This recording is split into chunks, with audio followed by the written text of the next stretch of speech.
global happenings today.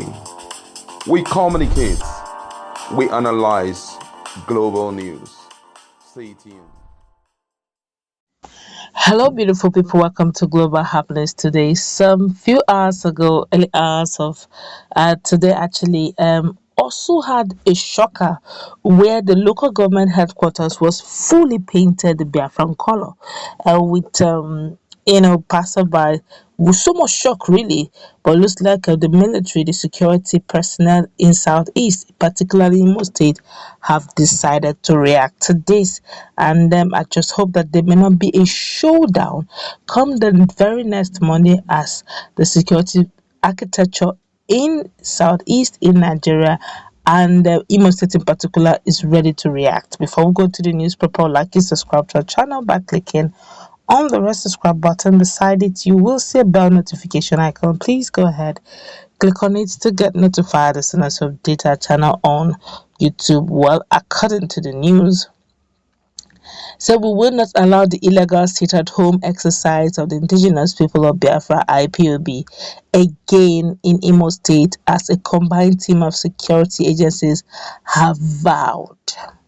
The Nigerian Army, the Navy, the Nigerian Police, the State Security Services (SSS), and the Nigerian Security and Civil Defense Corps (NSCDC).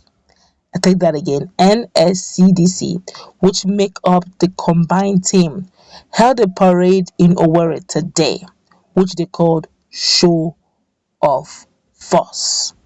Addressing the parade, the commander, 34 Artillery Brigade of the Nigerian Army, Obinze Owerri, Brigadier General Sani Sulaiman, assured residents that the combined team of the agencies have renewed their commitment to contain insecurity.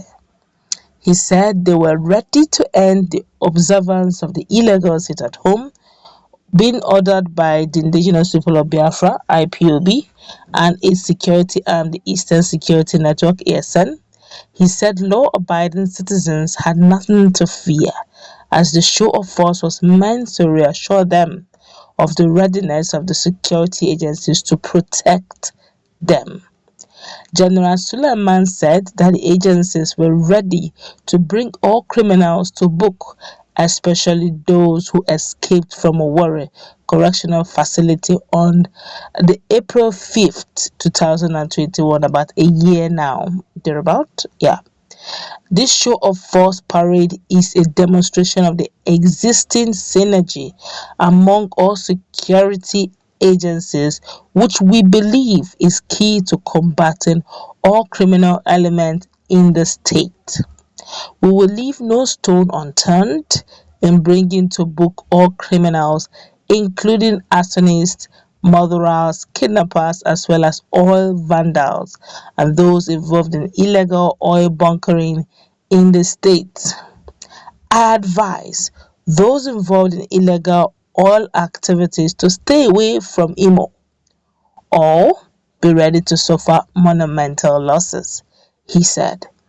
Also speaking, the commander 211 Quick Response Group of the Nigerian Air Force, Air Commodore Idorenyen Friday Bassi, described the indigenous people of Biafra as IPOB as an irredentist group. He also described them as terrorists, kidnappers, and petty thieves in the guise of fighting for self-determination. Reactions have trailed this statement.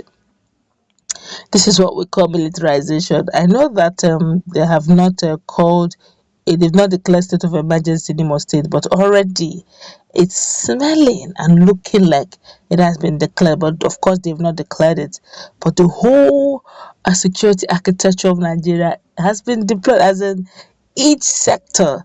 I think in 2017 we had a Python dance, yeah, where this whole issue of agitation took a different dimension, and there was quite an outcry that period.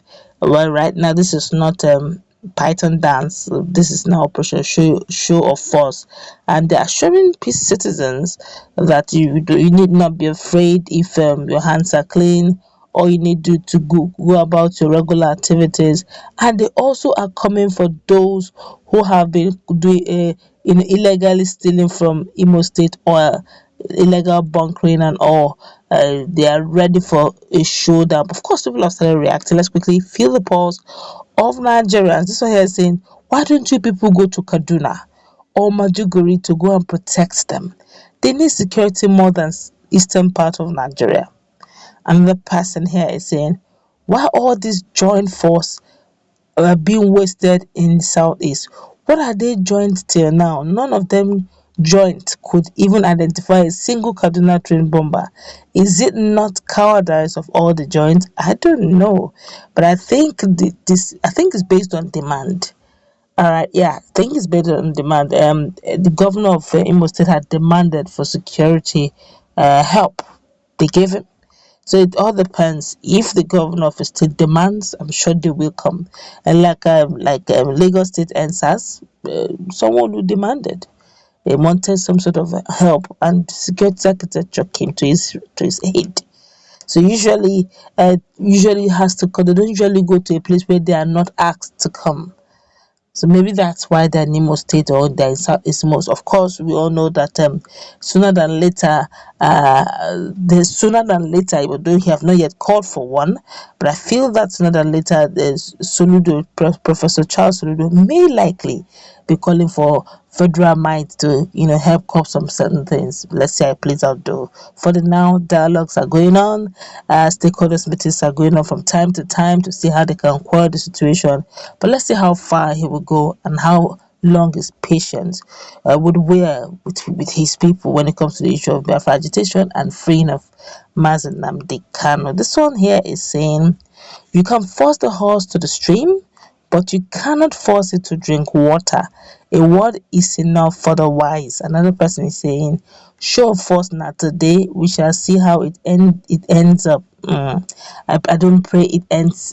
Look, honestly, I don't like any form of violence, whatever form it may take. I believe in dialogue. I'm an advocate of dialogue. I also believe that to a great extent the governor of Imo State would have, looked for, the first thing he should have done wasn't to bring the show of shame or the show of force, or bringing in the power of the military or federal might. First thing he should have done at the beginning would have been a case of having a stakeholders meeting, or I feel the pulse of the people, find out why they're doing what they're doing, so that you don't go into clashing always with your people. It doesn't always speak well, because the truth is, after 4 years, max 8 years, you will still return back to your people. And how do they view you then? Would you now become more of a citizen of a state that resides more comfortably in Abuja, simply because just your people during your reign didn't feel your benevolence, or they didn't feel the fatherly love from you? Well, that all depends. Let's meet in our conversation. What's your take on what is going on or what is about to go down?